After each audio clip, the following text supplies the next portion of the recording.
രാധാകൃഷ്ണൻ ഒരു വിവാദം ഈ പ്രധാനമന്ത്രിയുടെ മ്യൂസിയത്തിൻ്റെ അകത്ത് നടക്കുന്നുണ്ട്. മുമ്പ് നെഹ്റു മ്യൂസിയം എന്നാണ് അതിൻ്റെ പേര്, ഇപ്പോൾ അത് പ്രൈം മിനിസ്റ്റേഴ്സ് മ്യൂസിയം എന്നാണ്. കാരണം അങ്ങോട്ട് ഈ നെഹ്റു പേപ്പേഴ്സ് എന്ന് പറഞ്ഞിട്ട് ജവഹർലാൽ നെഹ്റുവിൻ്റെ പ്രധാനമന്ത്രിയൊക്കെ ആയിരുന്നപ്പോഴൊക്കെയുള്ള ഔദ്യോഗികവും അല്ലാത്തതും ആയിട്ടുള്ള സ്വകാര്യ പേപ്പറുകൾ കത്തിടപാടുകളും ഒക്കെയാണ്. ഇത് നെഹ്റു മ്യൂസിയത്തിന് കൈമാറിയിരുന്നു നേരത്തെ. അതിൻ്റെയൊക്കെ കസ്റ്റോഡിയനൊക്കെ ആയിട്ട് സോണിയാഗാന്ധിയൊക്കെ ഇരുന്നിരുന്നല്ലോ. അങ്ങോട്ട് സംഭാവന ചെയ്തതാണ്.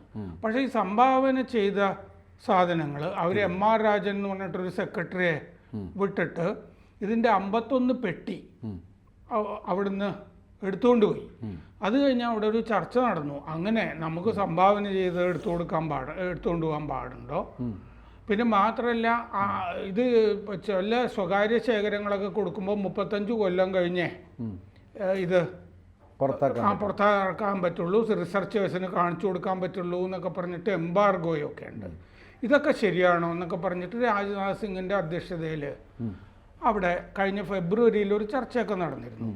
അപ്പോൾ ഒരു നിയമോപദേശം തേടിയിരുന്നു ഇവർ. ഇത് ഇനി സോണിയാഗാന്ധിയുടെ കയ്യിൽ നിന്ന് 51 പെട്ടി തിരിച്ചു മേടിക്കാൻ പറ്റുമോ എന്ന് ചോദിച്ച്. ഇപ്പം നിയമോപദേശം വന്നിട്ട് അത് പറ്റില്ല, കാരണം അന്നത്തെ മാനേജ്മെൻ്റ് ഉണ്ടല്ലോ മ്യൂസിയത്തിൻ്റെ, അവരന്ന് സമ്മതിച്ചാണല്ലോ. ഇനി നമ്മളെങ്ങനെയാണ് തിരിച്ചു വിളിക്കുന്നതെന്ന് ചോദിച്ച്. ഇതിൻ്റെ അകത്ത് ജയപ്രകാശ് നാരായണനുമായിട്ടുള്ള കത്തിടപാടുകളുണ്ട്, ജഗജീവൻ റാമുമായിട്ടുള്ള കത്തിടപാടുകളൊക്കെ ഉണ്ട്, അരുണ ആസഫ് അലിയായിട്ടുള്ള കത്തിടപാടുണ്ട്, ഐൻസ്റ്റൈനുമായിട്ടുള്ള കത്തിടപാടുണ്ട്, വിജയലക്ഷ്മി പണ്ഡിറ്റുമായിട്ടുള്ള കത്തിടപാടുണ്ട്. അവസാനത്തേക്ക് ഞാൻ വെച്ചതാണ് എഡ്വിന മൗണ്ട് ബാറ്റനുമായിട്ടുള്ള കത്തിടപാടുകളും ഉണ്ട്.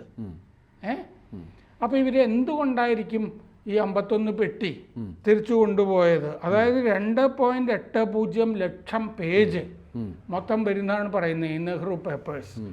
അപ്പോൾ കുറേ ഇനി ഈ രേഖകൾ ഇവർ നശിപ്പിച്ചിട്ടുണ്ടോ നെഹ്റുവായിട്ടുള്ളതെന്ന് അറിയാനായിട്ട് ഫോറൻസിക് ഓഡിറ്റിംഗ് നടത്താൻ അവിടെ തീരുമാനിച്ചിട്ടുണ്ട്. 1000 വ്യക്തികളുടെ സ്വകാര്യ ശേഖരം ഉണ്ട് അവിടെ.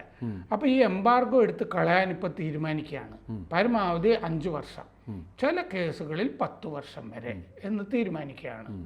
അപ്പോൾ ഈ നെഹ്റുവിൻ്റെ ഈ 51 പെട്ടി ശേഖരം എന്തുകൊണ്ടായിരിക്കും സോണിയാഗാന്ധി മടക്കി കൊണ്ടുപോയത്? അല്ല, അത് പ്രധാനമായിട്ടും ഒരൊറ്റ കാരണം ഉണ്ടാവുള്ളൂ. ആ 51 പെട്ടിയിലുള്ള രേഖകൾ ജവഹർലാൽ നെഹ്റുവിൻ്റെ, അത് ഈ മൊത്തം രേഖകൾ ഈ രാജൻ എന്ന് പറഞ്ഞ ആളെ ഈ കുടുംബത്തിൻ്റെ കൂടെ നിൽക്കുന്ന ആളാണ്, പഴയ R.K. ധവാനെയൊക്കെ പോലെ വന്ന് അങ്ങേർക്ക് ഇതൊക്കെ അറിയാമായിരുന്നു. ഓരോന്നൊക്കെ നോക്കിയിട്ടാണ്.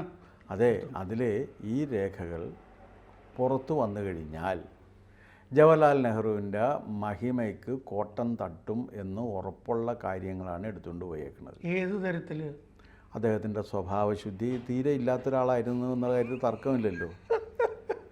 ഞാൻ ചിരിക്കാൻ വേണ്ടി പറയുന്നതല്ല. ഈ ഭരണഘടന ഉണ്ടാക്കിയ സന്ദർഭത്തിൽ ഭരണഘടനയുടെ കാര്യങ്ങളെക്കുറിച്ച് ചർച്ച ചെയ്ത് കഴിഞ്ഞപ്പോഴേക്കും ഇത് വളരെ പ്രകടമായ രീതിയിൽ യൂറോസെൻട്രിക്കായി.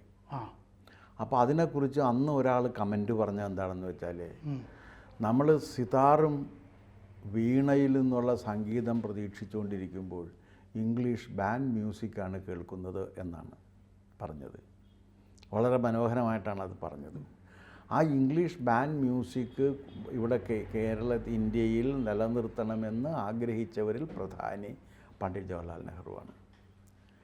അതിൽ അദ്ദേഹത്തിൻ്റെ ആരാധകർ വളരെ ആഹ്ലാദത്തോടു കൂടി പ്രചരിപ്പിക്കുന്നൊരു കാര്യം, അദ്ദേഹം മൗണ്ട് ബാറ്റനും മറ്റേ മിസ്സിസ് മൗണ്ട് ബാറ്റനുമായിട്ട് എഡ്വിന മൗണ്ട് ബാറ്റനുമായിട്ട് ഗാഢമായ പ്രണയത്തിലായിരുന്നു. അത് അദ്ദേഹത്തിൻ്റെ മഹത്വമാണ് കാണിക്കുന്നതെന്നാണ് പറയുന്നത്. വേറൊരുത്തൻ്റെ ഭാര്യയുമായിട്ട് പ്രണയിച്ചുകൊണ്ട് അവരുടെ പിന്നാലെ നടക്കുന്നത് ഒരുത്തൻ്റെ മഹത്വമാണ് എന്ന് പറയുന്നത് എന്തർത്ഥത്തിലാണ്? പക്ഷേ അത് മൗണ്ട് ബാറ്റന് വിരോധം ഉണ്ടായിരുന്നില്ലെങ്കിൽ അല്ല, മൗണ്ട് ബാറ്റന് വിരോധം ഉണ്ടോ ഇല്ലയോ എന്നുള്ളതല്ല പ്രശ്നം. കണ്ടവൻ്റെ ഭാര്യയുടെ പിന്നാലെ ഇത് പോകരുത് എന്നുള്ളൊരു ഔചിത്യം ഇയാൾക്ക് വേണ്ടേ? അത് പക്ഷേ സനാതനധർമ്മത്തിലല്ലേ? അല്ല, ഏത് ധർമ്മത്തിലായാലും. അല്ല, ഇനിയിപ്പോൾ ഇദ്ദേഹത്തിൻ്റെ കൾച്ചർ യൂറോസെൻട്രിക് കൾച്ചറിലാണെങ്കിൽ ആ യൂറോസെൻട്രിക് കൾച്ചർ അഡോപ്റ്റ് ചെയ്തിട്ടുള്ളത് ഒരു ക്രിസ്ത്യൻ കൾച്ചറല്ലേ? അതിൽ കർത്താവ് പറഞ്ഞിട്ടില്ലേ അന്യൻ്റെ ഭാര്യയെ ആഗ്രഹിക്കരുതെന്ന്? പക്ഷെ മൗണ്ട് ബാറ്റൻ അതിൽ ഒന്നും മറ്റേ കെറിവിക്കാതിരുന്നത് ഈ അല്ലല്ല ഇന്ത്യയുടെ സ്വാതന്ത്ര്യം വേഗത്തിലാക്കണം എന്നുള്ള നിർബന്ധം ഉള്ളതുകൊണ്ടാണെങ്കിലോ. അല്ല, അത് മാത്രമല്ല, മൗണ്ട് ബാറ്റന് ചിലപ്പോൾ ഇവരെ മടുത്തിട്ടുണ്ടായിരുന്നിരിക്കാം. ആരുടെയെങ്കിലും ഏതിൻ്റെയെങ്കിലും ശല്യത്തിൻ്റെ കൂടെ പോയിക്കോട്ടെ എന്ന് കരുതിയിട്ടും ആകാം. അല്ലേ ഞാൻ ചോദിക്കുന്നത്, അന്യൻ്റെ ഭാര്യ വേറൊരുത്തൻ്റെ ഭാര്യയുടെ പുറകെ നടന്നിട്ട് മണപ്പിച്ച് നടന്നതിന് ശേഷം അത് മഹത്താണ് എന്ന് ഇങ്ങേരുടെ ആരാധകർ പ്രചരിപ്പിക്കുന്നു എന്ന് പറഞ്ഞാൽ ഒന്ന് ആലോചിച്ച് നോക്ക്. അത് മാത്രമോ, അങ്ങനൊരു കുട്ടി ഉണ്ടായിരുന്നില്ലേ വേറൊരു സ്ത്രീയിൽ, ശ്രദ്ധാമാതയിൽ. അത് ബാംഗ്ലൂരിലൊരു മിഷൻ ഹോസ്പിറ്റലിലാണ് അവർ പ്രസവിച്ചത്. ചാപ്പിള്ളയായിരുന്നു. ഉണ്ടായിരുന്നല്ലോ, അത് വന്നല്ലോ. ഖുഷ്വന്ത് സിംഗ് അവർ ഇൻ്റർവ്യൂ ചെയ്ത് രാജസ്ഥാനിൽ നിന്ന് ഞാൻ വായിച്ചിട്ടുണ്ട്. വന്നല്ലോ. എന്താണ് ഒരു ഇന്ത്യയുടെ ആദ്യത്തെ പ്രധാനമന്ത്രിയുടെ സ്വഭാവ വൈശിഷ്ട്യമാണ് ഈ കാണുന്നത്. അത്തരത്തിലുള്ള ഒരുപാട് രേഖ. ഇപ്പോൾ എഡ്വിന മൗണ്ട് ബാറ്റനുമായിട്ടുള്ള കത്തിടപാടുകളിൽ എന്തായിരിക്കും പറഞ്ഞേക്കണം? ഇന്ത്യയുടെ കാര്യങ്ങളൊന്നും ആയിരിക്കില്ലല്ലോ പറഞ്ഞേക്കണം. എന്തിന്? ഇന്ന് രാത്രി ഞാൻ എങ്ങനെയെങ്കിലും മൗണ്ട് ബാറ്റൻ കത്ത് വേറെ എഴുതുന്നുണ്ടല്ലോ. അല്ല, ഇന്ന് രാത്രി ഞാൻ എങ്ങനെയെങ്കിലും തപ്പിത്തടഞ്ഞാൽ അവിടെ വരാമെന്നല്ലേ ഇയാൾ പറഞ്ഞിട്ടുണ്ടാവുക. വണ്ടി അയക്കാമെന്ന് പറഞ്ഞിട്ടുണ്ടാവില്ലേ?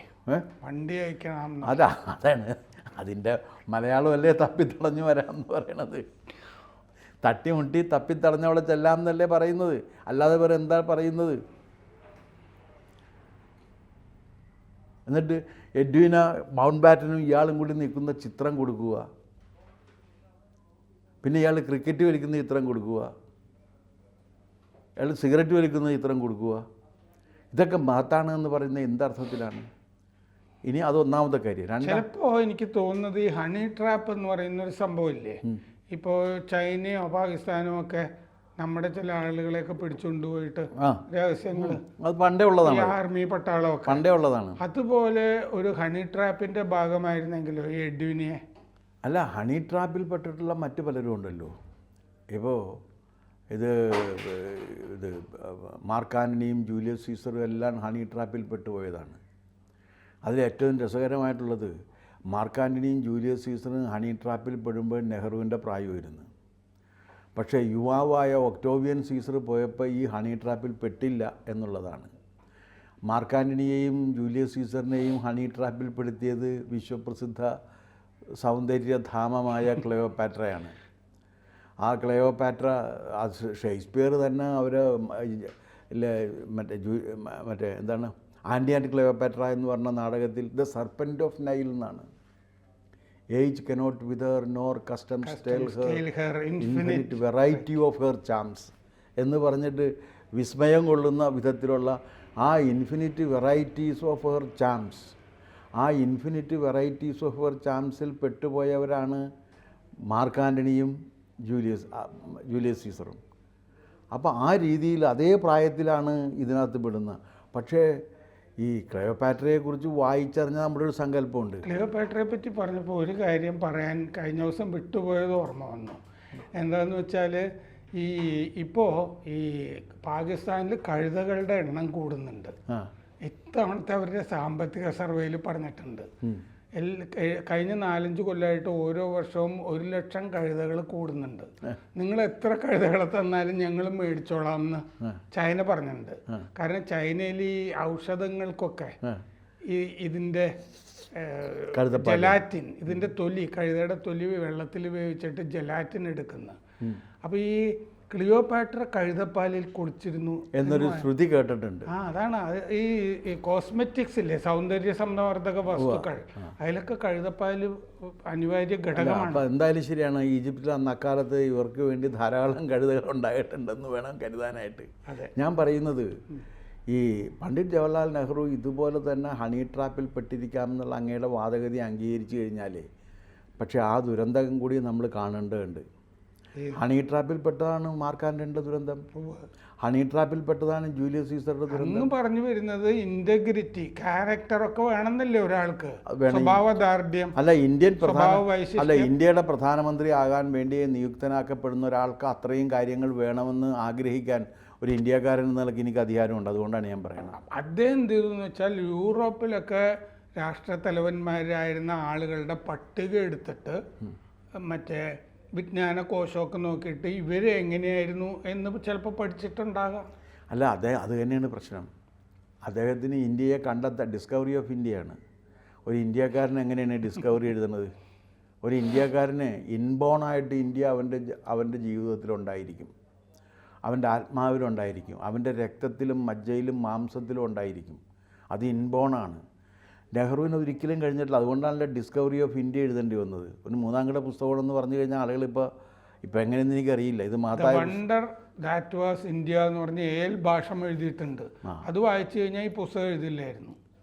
അത് അല്ല, അങ്ങനെ ഒരു വലിയ ഒരു ലോഫ്റ്റി തിങ്കിങ് ഉള്ള ഒരാളല്ലല്ലോ പണ്ഡിറ്റ് ജവഹർലാൽ നെഹ്റു. ഒരിക്കലുമല്ല. ചുമ്മാ പറയുന്നതാണ് ഇതൊക്കെയാണ് എന്നുള്ള കാര്യം. ഒരിക്കലും ഇവർക്ക് ഒരു ഇന്ത്യൻ കൾച്ചർ മനസ്സിലാക്കാത്ത ഒരാളാണ്. അപ്പോൾ അതുകൊണ്ട് ആ സംസ്കാരത്തെ പരിഹസിക്കത്തക്ക വിധത്തിലും ഈ ഇൻറ്റിഗ്രിറ്റി ഇല്ലാത്ത സ്വഭാവത്തെ സാധൂകരിക്കത്തക്ക വിധത്തിലുമുള്ള രേഖകൾ ഈ 51 പെട്ടിയിലും ഉണ്ടാകും എന്ന് ഉറപ്പുള്ളത് കൊണ്ടാണ്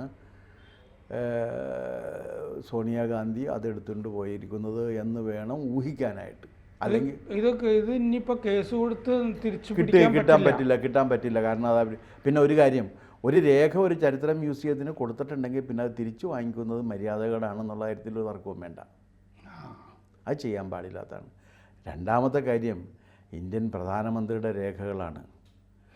ഈ ഇദ്ദേഹത്തിൻ്റെ അനന്തരവള് നയൻതാര സഹകളുടെ സ്വകാര്യ ശേഖരം ഉണ്ട് കേട്ടോ അവിടെ ഉണ്ട്. അവിടെ കൊടുത്തിട്ടുണ്ട്.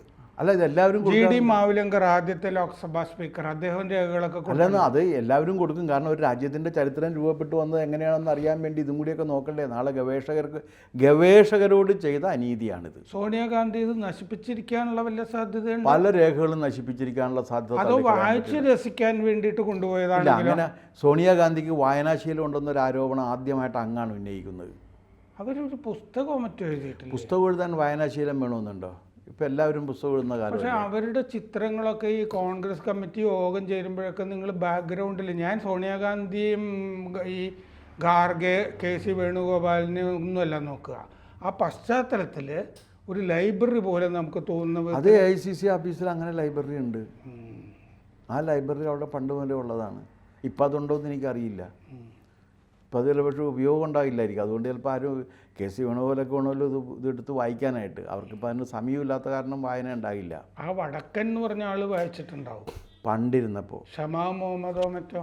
ഷമാ മുഹമ്മദിന് ക്ഷമയില്ലല്ലോ. അതുകൊണ്ട് വായിക്കണമെങ്കിൽ ക്ഷമ വേണമല്ലോ. അപ്പോൾ അതില്ലാത്തതുകൊണ്ട് അത് ചാൻസ് വളരെ കുറവാണ്.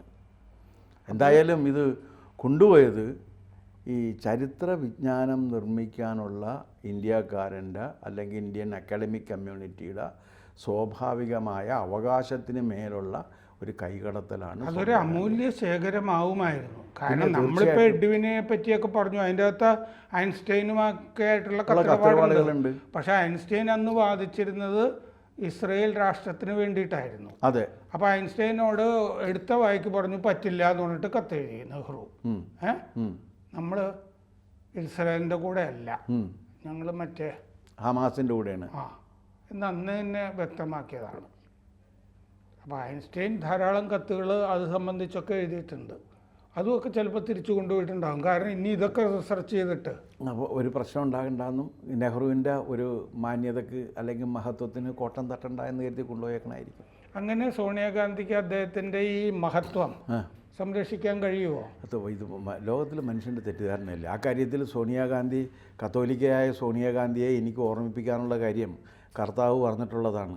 അർദ്ധരാത്രി ആരും അറിയാതെ ചെയ്യുന്നത് അടുത്ത പ്രഭാതത്തിൽ പുറപ്പുറത്ത് നിന്ന് കൂകപ്പെടും. ആ കൂവലാണ് ഇപ്പോൾ നടന്നുകൊണ്ടിരിക്കുന്നത് നാട്ടിൽ. മിലാൻ കോടതി 10 കൊല്ലം മുമ്പേ കൂവിയതാണ്. അല്ല, എന്നിട്ടൊന്ന് ആലോചിച്ച് നോക്ക്.